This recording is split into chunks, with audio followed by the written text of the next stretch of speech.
In this video, I will try to survive 800 days of Minecraft Hardcore one block. I've done some cool things so far, but what happened in this episode just surpasses anything that's happened before. That's why I would say, let the 800 days begin. Friends of the sun, it was the 701 day, and after a long time, I filled my aquarium again with some fish, which means that there are now 33 of 100 fish at the start. Then I looked around my world and realized that I hadn't built my own house for over 700 days. That really freaked me out a little, and so I finally wanted and had to change that. I didn't want to build an 815 hut if I wanted something really awesome, so I started farming a lot of wood. Then I roughly prepared all the wooden building materials, but I didn't farm enough of them, so I had to do a second tree session as well. This lasted until the 704 day, and then I stood at Cobblestone Farm for a bit. I then wanted to turn the stone into smooth stone, but once again there was almost absolutely no coal left. So I hopped over to the Wither Skeleton Farm and picked up 10 minutes of new fuel. I still had to prepare a few blocks for construction, but since I didn't have any more shulker boxes, I quickly rushed to the end and looted a whole end city, where, apart from shulker shells, I also got a few diamond tools. I farmed a little more stone, and the last thing I needed was a lot of blackstone, so I went into the nether and farmed for half an hour. In the end, I had everything prepared for the tree at my home, where you can already imagine that my own hut is going to be really big. On 709 day, I chose a suitable spot and then immediately started building the plateau. The next day, I finished it, and now the construction of my first home could finally begin.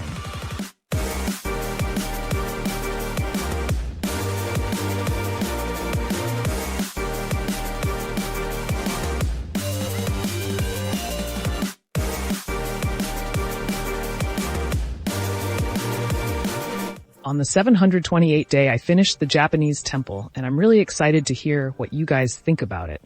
I was really thrilled with the end result and was glad I went through with it all the way through. Of course, only the outside of the building was now finished, but I also really wanted to liven up the interior. So I planted some bamboo, built a hanging lamp in the middle of the temple, and lit up the room a bit. Then I placed armor racks on each floor, where I came up with the idea of putting different armor on each floor.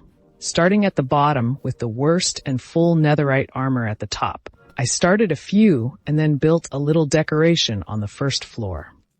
I illuminated the remaining floors a little more, and then I wanted to start with the armor, directly with the netherite armor, but I didn't have a single one in reserve so far. I already had a few netherite and ancient Ibris pieces, but they were only enough for 3 full suits of armor, and I needed a full 8. That's why I wanted to go netherite farming next, but this time a little differently. Namely, I wanted to build an autominer for it, for which I prepared the items directly and went straight into the nether. There, I built the rather complex construction and was really excited to see whether the whole thing would really work, since it was the first time for me that I had built something like that. Well, on the 731 day, the time had come, and I activated it, which luckily worked perfectly and was really fun. So I farmed a little using the new machine, which was actually a bit fun, but since lava came up often, it just became a little too complicated, and either always adding it or setting up the machine somewhere else would simply have been a bit too inefficient. So I dismantled the construction, with which I could still farm 3 ancient debris, and looted all the black powder at the creeper farm. Then I farmed some more sand and crafted TNT using 10 stacks, which I used to go straight back into the nether and farm a lot of ancient debris until the 739 tag. In total, exactly 99 pieces came together, which actually completely exceeded my expectations. I then put the whole thing in the ovens and then crafted 30 pieces of netherite out of it, of which I now had a total of 40 pieces, which is, among other things, more than 4 netherite blocks. But I didn't have nearly enough diamonds for all the armor, so I took a trip to the end, where I looted end city after end city, and slowly but surely collected the diamond armor pieces. It also gave me regular diamonds, shulker shells, and even elytras and dragon heads. On the 741 day, I made my way back and then sorted the loot at home, picking up all the tools and armor parts. I upgraded all of the slide armor pieces to netherite and then equipped the slide armor stands at the top of my temple with them, which now looked really powerful. But a few parts were still missing.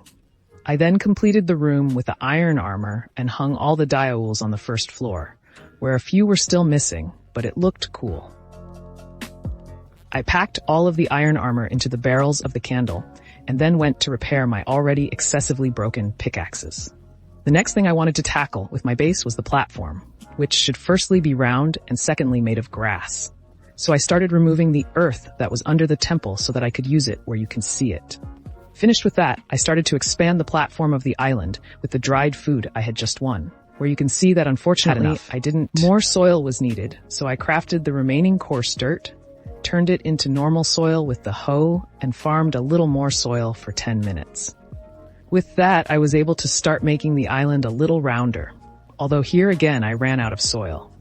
So it was time for me to farm again for half an hour.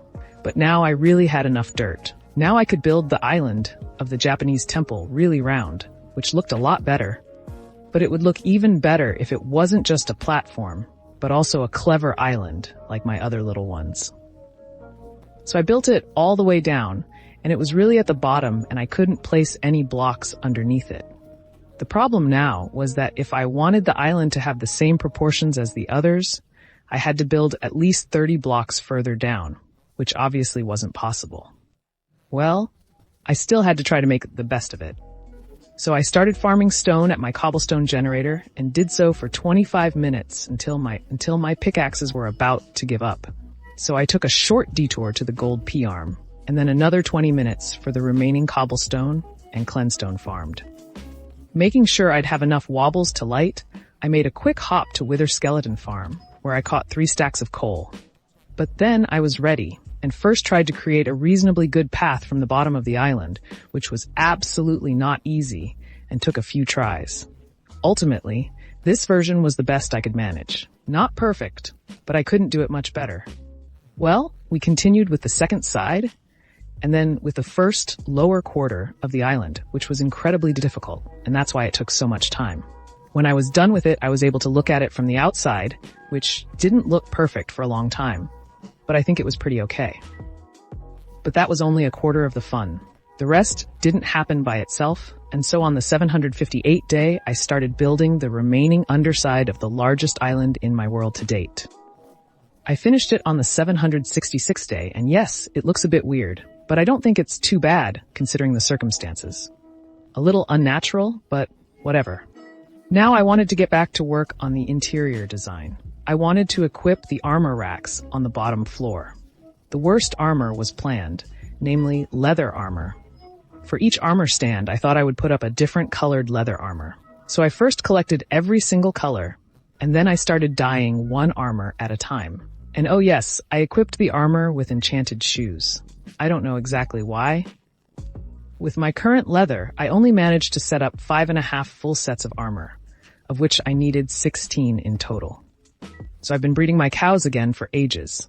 Since I would have had to wait forever for enough leather, I started to form the new huge island with some terra, or actually just build rivers and small bodies of water here and there. I tried to do this across the entire island, and while doing so, I often went to the cows and continued breeding them. Then the watering continued, where small waterfalls now appeared on the edge of the island.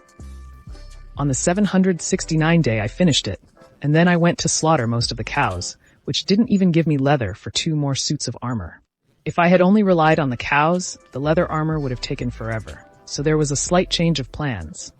So I went into the nether and farmed 1 or 2 hoglins there until I ran out of rockets. So I flew home again briefly, got enough rockets again, and then farmed only hoglins for 20 minutes, where things got really tight once or twice, and I actually even had to use a totem once. I flew back home with 2.5 stacks of leather, where I then finished the leather armor in every single color. And oh yes, I removed the enchantments from the shoes because it didn't look so cool. That was the end result of all the different colored leather armor, which I think looked pretty nice. On 272 day, I wanted to beautify the surface of the island a little more, so I thought I would place a few stones here and there. When I really liked the first little stone I finished, I decided to plaster it all over the island, which I did for the next day and a half. Now the island looked a little better than before. Since I had installed the rivers earlier, a little water came into the interior of the island every now and then, which of course destroyed many of the torches. The result was an incredible number of monsters, all of which I had to dispose of and put the torches back up. But since my bow was about to break, I enchanted a few bows beforehand, which I then packed together in the anvil and had a brutally good bow again. So now I went into the interior of the island, where I spent a quarter of an hour killing monster after monster and putting the torches back up. That was very annoying, and every now and then random creepers would just blow up somewhere, so I had to repair all the holes in the end. But then I finally finished it, and I was wondering what I should build inside the island. Maybe you have good ideas about what I can do here. Please be sure to write it in the comments. On the evening of the 774 day, I thought about how I could spruce up the falls a bit. I came to the conclusion that I would build more small islands to catch the water. So I started building the first island of it, and I really liked the end result. And so I decided to build the same for the other waterfalls.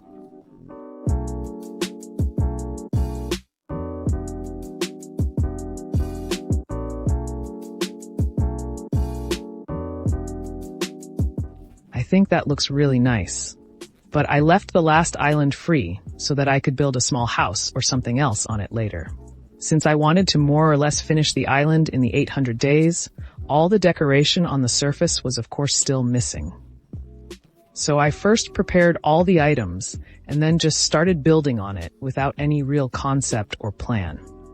Halfway through, I ran out of gravel for Korstedt, so I took a little detour to the Nether where I farmed a bit of it. Then the remaining surface could be finished. That was the end result, and yes, I'm really happy with it, and I think it looks really great.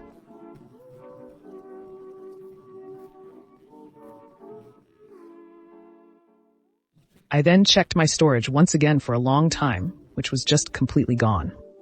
Unfortunately, I once again had to sort through all the leftovers, which I did for the next 20 minutes, during which time I had a lot of pork roasted on my super smelter. With that finished, the overlay was actually already in the process of being transferred, and I was annoyed that I still hadn't completed the box storage yet. So I wanted to change that now, for which I first turned yellow concrete powder into normal concrete, and then briefly farmed black concrete powder, which I then made normal again in the converter. Then I was finally able to finish building the box storage that had been taking ages. Now, I actually think it's a little nicer, and at the top of the warehouse there is now a second storage area where I can store things like potions or records. What I only noticed now was that I simply no longer had my shulk ox with the most important items in my inventory. I was worried for a moment, but when I looked at the photos, I realized that I had just left them in my city. I was really relieved, but from now on, I didn't put the important things in a shulker box, but in the ender chest, so that I couldn't accidentally lose them. That would be really very bitter. I then went to collect all the farm produce again, and this time for the first time, I also collected the poppies, of which I had so many that I had to put them all in another candle. Then I collected the melons, the pumpkins, and the sugarcane, and of course I put all the carrots in the carrot storage, of which I already had an incredible amount. Finally, there were the eggs, which I then used to make the whole pumpkin pie. In the next 100 days, I really have to build another pumpkin pie island. Next, I lit up the aquarium a little with counting lanterns to make it a little brighter and nicer. Then I dismantled the railway line to the cat farm so that the world would look a little better again. Since I didn't have much time left, I tackled the monster pot arm as a last little project, modifying it a little and hopefully making it work. But I won't be able to test that until the next thunderstorm. On the 799 day, I went to repair all my things again and stood by the wither skeleton arm so that I would have enough money for the next projects, and went home with all the profits. On the 800th day, I flew again to my new temple, where I labeled it on every side so that we knew who it belonged to. Then the evening came, and I watched the sunset. That was it. I survived 800 days in Minecraft Hardcore 1 block without dying.